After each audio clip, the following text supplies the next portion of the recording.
Hello दोस्तों, welcome to my channel. इस video में मैं एक मोबाइल स्क्रीन एनलार्जर अनबॉक्स करूँगा। इससे आप छोटे से मोबाइल स्क्रीन को बड़ा करके देख सकते हैं। इससे आप मूवी आसानी से देख सकेंगे अपने मोबाइल में। ये रहा हमारा प्रोडक्ट और ये देख सकते हैं आप इसका कितना बड़ा स्क्रीन है।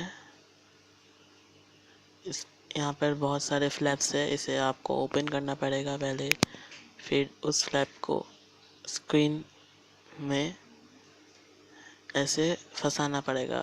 नीचे इस फ्लैप में वो खड़ा होगा, ये पूरा वेट। इसे आपको खोलना पड़ेगा और देखिए, इसे आपको मैं दिखाता हूँ।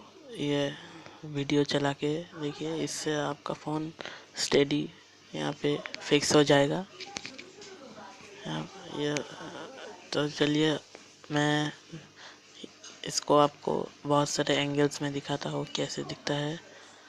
ऐसा है दोस्तों, इसका प्लास्टिक क्वालिटी उतना भी अच्छा नहीं है, बिल्ड क्वालिटी तो उतना भी अच्छा नहीं है। और ये इसको आपको संभाल कर रखना पड़ेगा, क्योंकि इसमें अगर एक बार धूल जम जाए तो आसानी से नहीं निकलता धूल।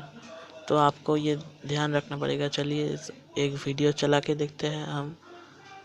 तो यहाँ पर वीडियो चला दिया दोस्तों, तो अब यहाँ पर देखते हैं। देखिए दोस्तों, ये छोटा सा मोबाइल स्क्रीन कितना बड़ा दिख रहा है।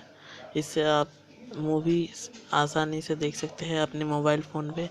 अब ये स्क्रीन के बाहर देखिए, ये कितना छोटा मोबाइल और इसके अंदर कितना बड़ा हो गया। तो अगर आप चाहते हैं मूवीज़ देखने के लिए एक अच्छा प्रोडक्ट, तो इसे आप परचेस कर सकते हैं। लेकिन इस उतना भी अच्छा नहीं है क्वालिटी। तो subscribe to my channel and bye दोस्तों।